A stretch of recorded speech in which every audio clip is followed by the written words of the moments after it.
Israel और China दोनों एक ही रास्ते पे चलते हैं। ये दुनिया को कुछ दिखाते हैं, दुनिया उसे देखती है, लेकिन पर्दे के पीछे ये लोग कुछ और कर रहे होते हैं। आप ध्यान से समझिए, इन दोनों का हम चाल आपको बताते हैं।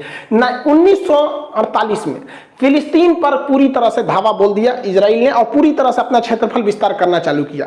सेम उसी तरह चाइना ने तिब्बत को 1959 में कब्जा कर लिया। यहां पर दोनों साथ साथ देखते चलिएगा। फिलिस्तीन के बाद ये अगला नंबर किया गोलान की पहाड़ियों पर। गोलान जो सीरिया में है, इन पहाड़ियों को कब्जा कर लिया क्योंकि सेना की दृष्टि से वो जगह बहुत ही जबरदस्त था। उसी तरह चाइना ने ही क्या किया, तिब्बत पर कब्जा करने के बाद अक्साई चीन पर कब्जा कर लिया, क्योंकि अक्साई चीन जो है लद्दाख के ऊपर का एरिया है, ये ऊंचा है और स्ट्रेटेजिक सेना के रूप से महत्व है। दोनों सेम काम कर रहे हैं, आप देखते चलिए यहाँ पे। इसके बाद इसने जॉर्डन पर कब्जा कर लिया, क्योंकि जॉर्डन जो है वो पानी का क्षेत्र बहुत अच्छा था। यहाँ पर जॉर्डन वाला डेड सी वाला एरिया है, इस एरिया पर इसने जॉर्डन पर कब्जा कर लिया। चाइना ने ठीक उसी तरह आगे बढ़कर बहुत सारे द्वीपों का कब्जा कर लिया दक्षिणी चीन सागर में, क्योंकि इन दक्षिणी चीन सागर पर कब्जा कर लिया इन द्वीपों पर, क्योंकि यहाँ के देश छोटे छोटे थे, ये कुछ नहीं कर सके। ये दोनों देखिए सेम काम कर रहे हैं सर। इसके बाद इसने लेबनान, ऊपर लेबनान को धीरे धीरे जाके वहां पे भी उसके कुछ एरिया को इसने भी कब्जा कर लिया। इसने क्या किया, चाइना ने इस छोटे छोटे द्वीपों को हराने के बाद ऊपर में जापान के द्वीप के साथ इसने कब्जा कर लिया। उसके कुछ द्वीपों के साथ इसके विवाद होते हैं, अक्सर ये उलझता रहता है। आप देखेंगे, अब चाइना की नजर है और इजराइल दोनों की नजर है कि हमें कैसे प्राकृतिक संसाधन, पेट्रोलियम, गैस, मछली, ये सब समुद्र से कैसे मिलेगी। उसका जो तमार ऑयल फील्ड है, यहाँ बहुत बड़ा ऑयल का फील्ड है।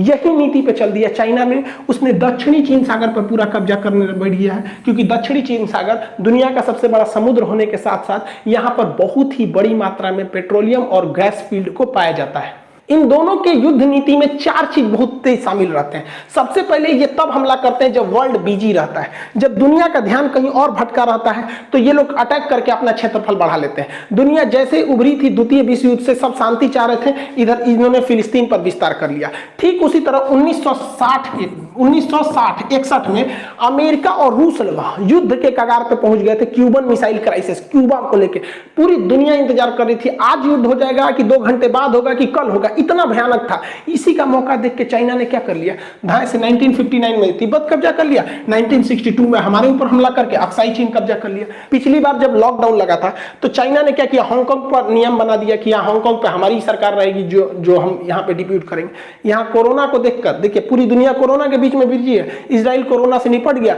शेख जर्रा, जेरूसलम और गाजा को इधर फाइल निपटा दिया। तो ये इनका पहला सिद्धांत है कि दुनिया का जब भी बिजी देखो हमला कर दो। इजराइल और फिलिस्तीन दोनों का जो सेकेंड चाल है उसे कहते हैं टू स्टेप अटैक। ये क्या होता है समझिए, ये लोग क्या करते हैं, आप ऐसे समझिए, क्या अगर हम किसी का 100 रुपया ले ले और सोचते हैं कि उसका 100 रुपया न लौटाए, तो उस इंसान को देख के भागना नहीं है, बल्कि जब वो इंसान मिले ना तो उल्टे उससे टोको, हमारा 5000 रुपया दो, 5000 दो। तू कहेगा कैसा 5000, हम कहेंगे 5000 दो, कैसा 5000, 5000 पे बात हो जाएगा, और जो हम पहले से पैसे वाले के बैठे हैं वो लोग भूल जाएंगे। ये दोनों सेम काम कर रहे हैं, ध्यान दीजिए।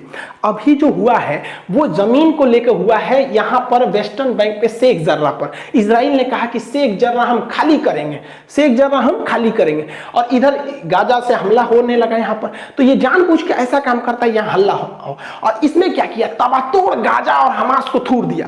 पूरी दुनिया का ध्यान चला गया गाजा पर, पूरी दुनिया गाजा को बजाने में लग गई कि भैया गाजा का तुम बाजा मत बजाओ, गाजा का बहुते बाजा बज गया। इजराइल ने कचर कचर के हमास को थूरा, कचर कचर के थूरा, क्योंकि इजराइल का ये 2 स्टेप है कि पहला स्टेप में किसी को कब्जा कर लो और दूसरा स्टेप पर और भयानक हमला करो कि पूरी दुनिया को सल्टाने में लग जाए, पिछवाला लोग भुला जाए। तो शेख जर्रा को कोई बतिए नहीं करे, शेख जर्रा के लोग करे ससुरा हमरो हाल चाल ले रहे। यहाँ पे यही करता है चाइना।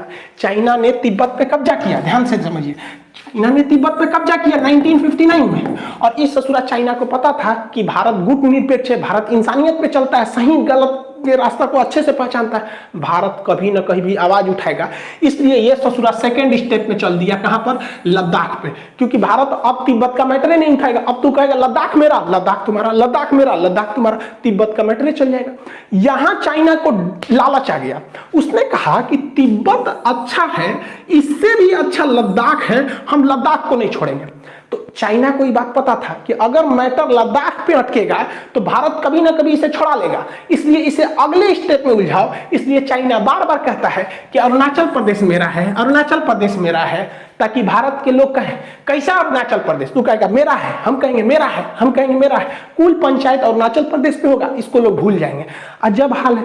भारत सरकार को कहना चाहिए ससुरा बीजिंग हमारा है, तोरे बाप का नहीं है, क्योंकि यहाँ पे है चीन की दीवार। अब भारत सरकार को कहना चाहिए हमारे नक्शा के हिसाब से चीन की दीवार के उधर ना चाइना है, इधर तो है ही नहीं है। सोचिए कुत्ता को कुत्ता की तरह बोलिए। इनका तीसरा प्लान जो होता है वो होता है फ्यूचर अटैक का फियर दिखाना, भविष्य में और भयानक हमला करने का डर दिखा देना। तो इजराइल गाजा को धोया और इतना धोया, उसके बाद कहता है कि अभी मेरा ग्रेटर इजराइल बनाना है, अभी हम मिस्र से जमीन छीनेंगे, जॉर्डन से छीनेंगे, कुवैत से, सऊदी अरब से, सीरिया से, लेबनान से, इन सब से छीनेंगे।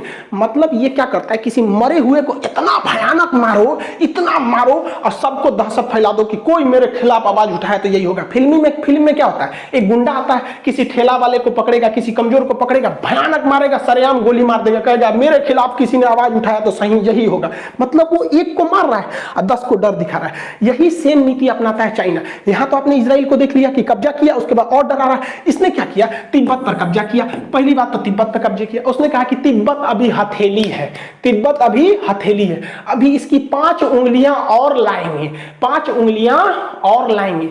एक उंगली है लद्दाख, दूसरी उंगली है नेपाल, तीसरी उंगली है सिक्किम, चौथी उंगली है भूटान और 5वीं उंगली है अरुणाचल प्रदेश। मतलब पहले पूछेंगे, कब्जा कर लेंगे, अभी और डराएंगे। अरे नेपाल वाला केपी शर्मा ओली, इसको लगता है कि चाइना नेपाल का साथ दे रहा है, अरे तू फिंगर में आ रहा है, दूसरा नंबर तू ही फिंगर है। यहाँ पर चाइना और इजराइल दोनों को पता है कि कुछ लोग उन्हें लाइक करेंगे वो कितनों गलत काम कर दे, और कुछ लोग उन्हें लाइक नहीं करेंगे चाहे वो कितना भी भलाई कर दे। आप ऐसे समझिए, आप अगर देखिएगा न्यूट्रल होके, तो जो नीति इजराइल अपना रहा है वही नीति कौन अपना रहा है, चाइना अपना रहा है। लेकिन जो लोग इजराइल के काम का विरोध कर रहे हैं, जैसे पाकिस्तान कह रहा है कि वहां पर जुल्म हो रहा है, जो इजराइल का विरोध कर रहा है वही ससुरा चाइना का साथ दे रहा है। कह रहा नहीं चाइना ठीक है, पाकिस्तान क्या कहता है इजराइल गलत है लेकिन चाइना ठीक है। देख रहे हैं, कमवा दोनों एक है। इनको पता है कि जो मेरा साथ देगा वो साथे देगा, और जो देखिए जो इजराइल का साथ दे रहा है, जैसे बहुत सारे लोग कह रहे हैं इजराइल ने सही किया, वही लोग कहेंगे कि चाइना ने गलत किया, जबकि काम दोनों का सेम है। तो यही गड़बड़ हो जाता है। अमेरिका कहता है कि इजराइल को अपनी रक्षा करने का अधिकार इसलिए धो दो, और वही अमेरिका कहता है कि चाइना जापान पर हमला मत करो क्योंकि मेरा साथी है। तो इन्हें पता है कि दुनिया एक गुट में बन चुकी है, और रियलिटी है कि जियोपॉलिटिक्स में यानी इंटरनेशनल रिलेशन में यहाँ केवल और केवल हमारा फायदा, हमारा बिजनेस सही होना चाहिए। भाड़ में गया इंसानियत। क्या कोई मुस्लिम कंट्री कहेगा कि यहाँ पर अजरबैजान ने आर्मेनिया पर जुल्म करके नागोर्नो कराबाख को घर में घुस घुस के मारा है? क्या अभी भी अजरबैजान आर्मेनिया पर हमला करते जा रहा है? क्या कोई कहेगा? नहीं, क्योंकि यहाँ मुस्लिम देश है यहाँ पे, और वहां पे अगर इजराइल मार रहा है तो गलत है, अजरबैजान मारा तो ठीक है यहाँ पर। और अजरबैजान को बचाने कौन आया? देखिए इजराइल जो है, ये अजरबैजान है, इसको तुर्की ने हथियार दिया, और इसी अजरबैजान को इजराइल ने भी हथियार दिया यहाँ पर, और ये कोई नहीं बचा पाया इस आर्मेनिया को। इसलिए यह दिखाता है कि इस दुनिया में अगर आपको रहना है तो खुद शक्तिशाली बन के रहिए, वरना लोग पूछ देंगे। इजराइल ने इसी सिद्धांत को समझा, उसने कहा भाड़ में गया, इंटरनेशनल रिलेशन में कहीं कोई सही गलत नहीं होता है, हमारा फायदा है, इसलिए खुद को शक्तिशाली बनो। इस रूप में इजरायली जब हिटलर मार रहा था तो वो फिलिस्तीन की ओर आए थे, वहां पर उस जगह पर जेरूसलम की ओर आए थे, क्योंकि इनका जो जेरूसलम है इनके धार्मिक हिसाब से यही उनका पूर्व जगह है। यहाँ पर ये लोग आए थे और धीरे धीरे पढ़ाई लिखाई शिक्षा करके इतना आगे चले गए जो आज दुनिया में किसी की बात नहीं सुनते हैं। दोनों देश नहीं सुनते हैं, ना चाइना सुनता है ना इजराइल सुनता है, क्योंकि इजराइल को सोचिए, इजराइल यहाँ रहने का जगह नहीं था, चाइना को एशिया का मरीज कहा जाता था। इन्होंने शिक्षा, औद्योगिकरण और भ्रष्टाचार को कम किया और इतने तेज आगे बढ़े जिसका कोई हद नहीं, और आज ये डोमिनेट कर रहे हैं यहाँ पर। और हम भारत वाले देखिए, ये 1948 में ये देश बना था, इनको पता भी नहीं था कि इनके देश का नाम इजराइल होगा, अचानक इनके दिमाग में आया 1948 में। और हम 1947 में आजाद हो गए थे भाई साहब, बने नहीं थे, पूरी दुनिया में पहले हम लोग बने थे। पूरी दुनिया की सबसे बेहतरीन औद्योगिक और नगरीय सभ्यता हमारी सिंधु सभ्यता थी। हमसे पुरानी मेसोपोटामिया मेसोपोटामिया थी, लेकिन वो देहाती सभ्यता थी, ग्रामीण थी, और हम लोग सबसे शहरी सभ्यता थी। और आज 1947 से लेकर 2021 तक में आज देखिए ना, हम लोग, हमारा जियो पॉलिटिक्स, हमारे रिलेशन डिपेंड करते हैं कि हमें कौन चीज घटल है। हम रूस से दुश्मनी नहीं ले सकते हैं कि हमें हथियार कौन देगा, हम अमेरिका से दुश्मनी नहीं ले सकते हैं, अपाची हेलीकॉप्टर कौन देगा, हम फ्रांस को खुश रखना चाहते हैं क्योंकि राफेल कौन देगा। हमारे देश में देखिए क्या सेंटीमेंट बन रहा है। 1861 में लॉर्ड मैकाले ने हमारी शिक्षा व्यवस्था को इस कदर बर्बाद किया कि हम लोग को इस तरह से ढाला कि हम वो देख ही नहीं सकते हैं जो हमारे सामने छुपाया जाता है। बस वही चीज देखा, हम लोग खुश होते हैं, राफेल आया, राफेल आया। अरे आपने सोचा हमारे 47 में आजादी के बाद जो देश बना वो कितना आगे निकल गया। हमें रडार खरीदना है तो इजराइल से, हम लोग अपनी रक्षा जरूरतों को दूसरे देश पर डिपेंड होता है। लेकिन हम और आपके अपने आप से सवाल पूछ सकते हैं कि आज के वक्त में भी